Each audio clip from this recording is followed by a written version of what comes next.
is good. What's the first thing we do at the board meetings? On one of our values, yes. Here's what we did in our software company. So once we came up with these things, we would start every meeting. So we had weekly meetings, monthly meetings, quarterly meetings with different departments. And what we would do is somebody else had to talk about how somebody else exhibited one of the values. So, hey, Marcy, I really liked how you did this with accountability. Hey, so everybody would be calling each other out, and we would start each meeting by bringing them present. We could also have employees, when somebody went above and beyond, they would go in this web form and they would say, you know, Jennifer, hey, Jennifer did this. She went above and beyond. And then we would have a drawing at the end of the month. Somebody would win money. And then at the end of the quarter, somebody would win this statue. So there's all these little fun things to do to go above and beyond. So, and everything we did daily huddles. We always started with the values, the mission, the purpose. So, but that's what it takes to really do it. I mean, we really have to be repetitive. Yeah. And then I think even Andrew said hire for your guiding principles, compensate for your guiding principles in your employee review process. All these type of things are where you want to get to. Michael, can you give an example on how to tie compensation to the guiding principles? Yeah, so yeah, you have one? Yeah, so I used to work for a company up in North County, and all of our, annual reviews were based on the 5 guiding principles of the organization. So all of our goals coming into the year were based on it, all of our reviews were based on it, everything was kind of based on these 5 guiding principles. So all of our compensation and bonuses were based on it as well. So it was just like throughout, like you were saying, when we started every meeting, we had it on our badges. I mean, it was everywhere, all throughout the organization. So that's how we did it. We created goals based on them. Yeah, and yeah, go ahead. I guess I'd just like to make a general comment. I mean, to me, a lot of this just speaks to good management. I don't care whether the principal is a conscious one or not. This is what you should be doing to get your organization in alignment with what it is that you want to do, whatever that goal may be, even if it is to burn books. I mean, whatever. Right? That's not conscious. Just to clarify. That's not conscious. I think one of the points I want to make is that I imagine, and I haven't built a conscious company before, but I imagine that when your goals happen to also be positive ones, that people can easily feel good about embracing, and that are easily communicated as and convincingly communicated as being positive to the rest of the world as well. Then it becomes easier to end up managing in a way that aligns everybody along the same goal. Because if I'm sitting there and I have 50 people in the room and I'm trying to get them to steal from everyone in the world, I'm probably going to get a little bit of dissension, right? There's going to be a few people in the room who go, I don't want to steal from people, Yeah. right? Whereas if your guiding principles are conscious and they're positive and people can feel good about them, then you can more easily align your organization towards achieving that goal. And that's probably why you end up at a 14-to-1 ratio over the rest of them. Yes, I hear you. And I think what you've touched on it, what this is really about is having consciousness in our DNA. Because if we do it this much, we're only going to get this much benefit out of it. But when we go all in, that's when we really get these huge gains. That's when people really switch from other organizations to our organization, either as customers or employees. Because a lot of companies do good out there, but not a lot of companies embrace it to this level. To answer your question specifically, a lot are based on the manager's review of how they've done. Sometimes you have 360 reviews, and sometimes on customer feedback. So one of ours was accountability. We were not good about surveying our customers, but you might say, hey, if your accountability rating is from customers is over 90%, then you'll get your thing. So does that answer your question? Yeah. Feedback, transparency, and accountability. So this is another key thrust of conscious companies. A big one is a board of directors that's holding you conscious. As leaders, sometimes we don't always have. I had Malcolm to hold me last year on the board. Conscious. Yes. I'm still hurting. Yes, Malcolm, I'm still hurting. But seriously, sometimes, especially as entrepreneurs, we don't have that oversight. And especially as smaller businesses, we don't have that. And to have, we're going to talk about alignment in a couple minutes, but to have a board of directors that's very conscious, it's keeping an eye on us, keeping on track, that's huge. We talked about feedback, internal and external stakeholder. One thing I really love and a great thing to do early on is create an impact report that you can distribute, and that's going to publicize what you do, your consciousness, basically. Have you worked with impact reports at all? I do the CSR. Great. And same with the course. By the way, on the first one, I think that my suggestion, I'm down. Okay, yep. We get external, when I read that, I think, oh, we do, meaning we accept it. I think it's better to say we proactively solicit. Like in a structured as opposed to- matter. That sounds like, oh yeah, we get it, we just take it in, as opposed to actually proactively. You're right, and this is like surveying your employees, surveying, good clarification. And on the last one, part of an industry group to do some things. So, any questions on here? Yeah. How could you use an external impact report kind of would that have to, it would have to be after you've been in business for a while that you have to do that to know your impact, or is there a way to use it to I would encourage you to do a really simple one. Start out with a really simple one and say, hey, these are my goals, because an impact report can have goals and can talk about your guiding principles and then what you're currently doing. So, because I think it's going to be, the sooner you start doing it, the easier it's, if you wait a couple years in, it's going to be more difficult. Any other feedback? I would say at least, I would have at least a year's worth of information. I mean, Yeah. start thinking about it, like what your report, what you want your report to look like, and then look at your business and say, okay, these are the systems I want to have in place to track it, so when it comes to a report, you have all the Yeah. information. And I used to think, man, this is really hard. But then I looked at a couple. I thought it's not really that hard. I mean, and a lot of us are solopreneurs, so it may not be relevant. But even if you have an office, just look at your electric bill. I mean, that's one of your big things. Your different things like that. Your charitable givings, what they are. And an impact report doesn't have to be 1,000 pages. It can be whatever you start out with. I just encourage you to get something out there because it's public. You have any comments? I was going to say, it's probably best to be simpler than extended anyway, for people to actually be able to comprehend what you're trying to share. That's it, right. Yeah. Now, here's what I call alignment. So this is my alignment chart. So you have your guiding principles.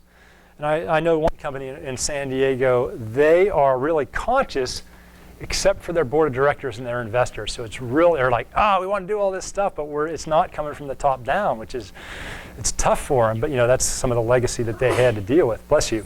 And this is just a quick chart that I think is great, just to say how aligned are you and how aligned is each of your major stakeholders and each major area of your organization with your guiding principles, with your values, with your purpose statement. And it could be, and I think we just want to find gaps, because if you know where your gaps are, then you can start addressing them. Yeah. I've been noticing this, so I've been using sort of what I've learned about conscious business in deciding what software I was going to use for my company. Interesting. Because my feeling is that if you work with conscious businesses, you're going to get a lot better customer service. That was what my feeling was. And so rather than choosing based on like everybody's reviews, I mean, everybody likes every different software, that, whatever. I've been choosing based on that, and I have to say, like, I was totally right. I get the best customer service. I absolutely, I ask the people, but instead of asking, like, all these technical things, which I'll ask most of my customers, you interview with the Fusion software. That's the only question. And then I ask them sort of what their company is like, and not only do I get good customer service, but I make friends with the people that are the owners that are talking to me, because nobody asks them, nobody cares. Yes. And so I've gotten this, all kinds of things. Yes. And that's from being conscious about just doing business with the right people. Huh. So I think even as a solopreneur, that doesn't have all of those different things. Right. I mean, it's so worth going out and doing business only with companies that seem to have the right principles. That's really cool. Because I find, it sounds like what you're finding is that conscious companies almost always have great products and services, and they consciously tell you, they're honest about what they do and don't do, and they have that culture, so they do have a customer service culture. Yeah, and they're willing to listen. I mean, they're willing Hmm. fact that I did have to implement it right away because I'll do business with littler companies. Yeah. To get in, so it's kind of cool. Yeah, very cool. So we talked about, what some of these gives you when you have these guiding principles and you communicate them, and you communicate them both internally and externally. I mean, to me, these are things to be proud of. If you think about who has a brand, who can bring up a brand that you're very passionate about, that you have good loyalty to? Amazon? Amazon. Why? Really? Yeah, why? Well, they give great service. Yep. I mean, there hasn't been one time when I've contacted their customer service and I haven't solved the issue by the end of the call. Yeah. By the end of the chat. They're making enough money that they don't have to kind of nickel and dime their customers. I mean, that's really at the core of it. I haven't focused on them as a conscious company and what it is that they might be doing a positive impact. But when I look at their CEO and their founder,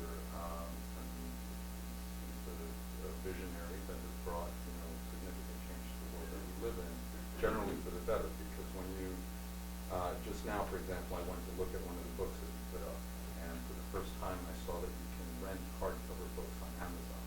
Now that is going to have a significant impact on reducing the number of trees that we kill through books. Yeah.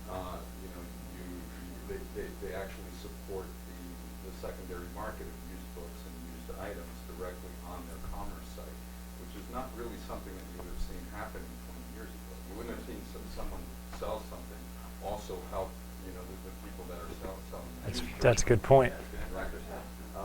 So. Yeah. And I know a woman that works for Amazon, and they have had some negative press about overwork and things, but it's also keep in mind that nobody's perfect out there, especially when you're a large organization. But she says they just live and breathe customers. I mean, that's their whole, that's the number one, number two, number three thing that they talk about in every meeting. So it's great to see that you see that. And Don't you think in that Amazon case that the issues with the employees, don't you take that into consideration? I do. I think that, to me, turned me off of Amazon because I really felt like the modern day sweatshop environment in some of their facilities, not all of them, and that to me just really sort of bothered me. So I've been very hesitant about giving them some money because I didn't like the CEO's response to it either. Like, oh, I didn't know what happened. It's like, well, you also, the lady I know that works there loves Amazon, and she's like, that is a BS article. And they actually had a rebuttal that the people mentioned in that article said that they got the article wrong. So it's one of these things, there's probably a little bit of truth on each one, but all those people still work there. They love working there. It's like Whole Foods got some bad press. I mean, Whole Foods does get bad press, and people ask me, what about them? First of all, I mean, when you're running a 80,000 person company, you're going to have, not everything's going to work perfectly. But in that case, I really like John Mackey's response. He said, this is a sign, this is a symptom that we're not living our values enough. We're not giving the right training. Because with 80,000 people or whatever, you're going to go off track. And what he did is he brought it back to his guiding principle. So. yeah, I think if a company does respond and says, hey, we know we made a mistake, here's what we're going to do to correct it. I didn't necessarily get that from Amazon. Yeah, I hear you. But I agree that the company's going to make a mistake, but it's how they respond to it. And if it's a real, sincere response and they're communicating very concrete things that they're doing to improve it, then of course it's Yeah, I hear you. I think that just kind of reflects the macrocosm of the media in general, which is that under-reporting of positive, no-reporting of everything. Yes. Disproportional. And so people in this room obviously don't see the world as shitty as the rest of us. We're here, obviously we believe that there's positive out there and more positive to be made, so we're more likely to see through negative press and see the actual good that's there, whereas most people just hear the negative press and go, oh, that could be bad. Yeah, and it's tough because we only get. Good box, now there's my bad box. Yeah, and we only get limited information. It's hard. It's hard to spend a long time, researching every company. But that's actually why the B Corp and some of the other certifications are good, because if you go through that, that's a little bit. It's like organic or USDA type thing. Malcolm, any feedback on all this stuff? I like Amazon. Yeah. All right. I appreciate most of Amazon, they don't screw up. When I place an order, I know it's going to come as promised. Yeah. It's the word. And they're huge. It's amazing to me. And we talk about, one of the benefits I think that you get out of being one of these conscious organizations is fanatical fanatical employee loyalty. Because you see some of the statistics that are coming out there, that's what people want. I mean, Melissa, what do you want in your new organization? I mean, you want this stuff, right? Happy, wonderful, collaborative people. Yes, just like you just described yourself. But that's what people want to work with, these shared values. Millennials will take a pay cut to do these type of things. And we say, and so 70% of job seekers are looking for this, and even so, it's important for organizations to promote this. This is what we're about. So it's one thing doing it; it's another thing to talk. It's okay to talk about these And I things. think that last point there, the 15% pay cut, that's another thing in the press. Millennials get a huge bad rap. Totally. They're not wanting to participate in the old scheme of things. Yeah. And now you're lazy. They're not doing it. And this is the reason, because they would rather do something else than what's being presented to them. Yeah, you're exactly right. I get a lot of entrepreneurs saying, "I can't figure out millennials." Well, you can't just. All they want to do is work for something they believe in, and so I think it's actually easy. So regarding the